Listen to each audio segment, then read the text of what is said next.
Wage negotiations between the Road Freight Employees Association and unions representing workers in the cash and transit sector are expected to get underway later this afternoon. And over 2,000 surgical procedures have been cancelled between January and July this year at the George Mukari Hospital in Ga-Rankuwa.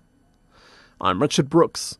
Wage negotiations between the Road Freight Employees Association and unions representing workers in the cash and transit sector are expected to get underway later this afternoon. The Road Freight Employees Association earlier said an agreement had been signed by cash and transit companies and some unions. However, unions and the National Bargaining Council for the Road Freight and Logistics Industry have distanced themselves from the agreement. Workers in the freight and transport sector have been on strike, demanding a 12% wage increase. Margarita Brown-Engelbrecht is from the Road Freight Employees Association.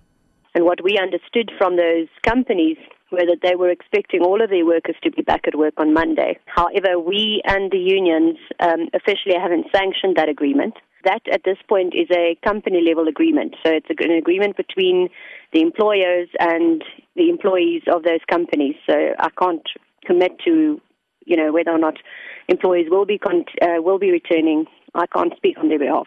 Over 2,000 surgical procedures have been cancelled between January and July this year at the George Mukari Hospital in Ga-Rankuwa, outside Pretoria.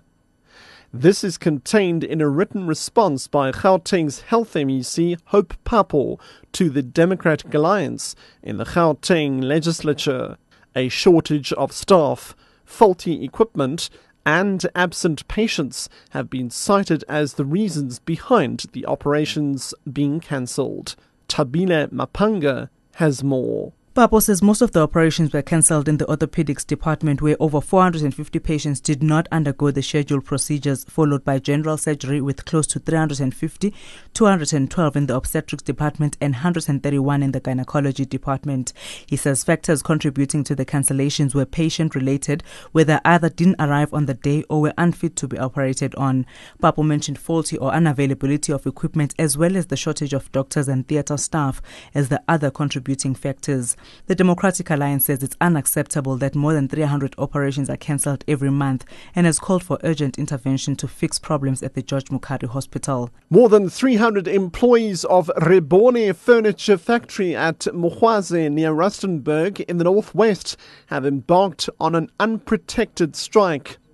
Workers believe that they are being exploited by the company, which they say pays them less than 300 rand a week and has forced them to work as temporary workers for more than 10 years.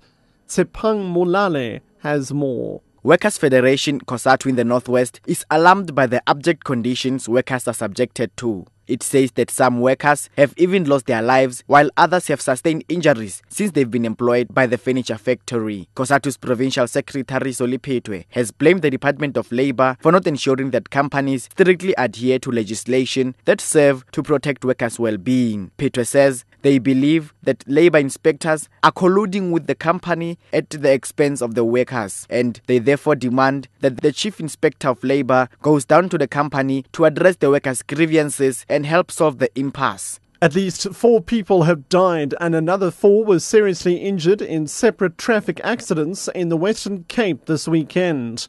Provincial Traffic Chief Kenny Africa says there were 3 serious road accidents since Friday.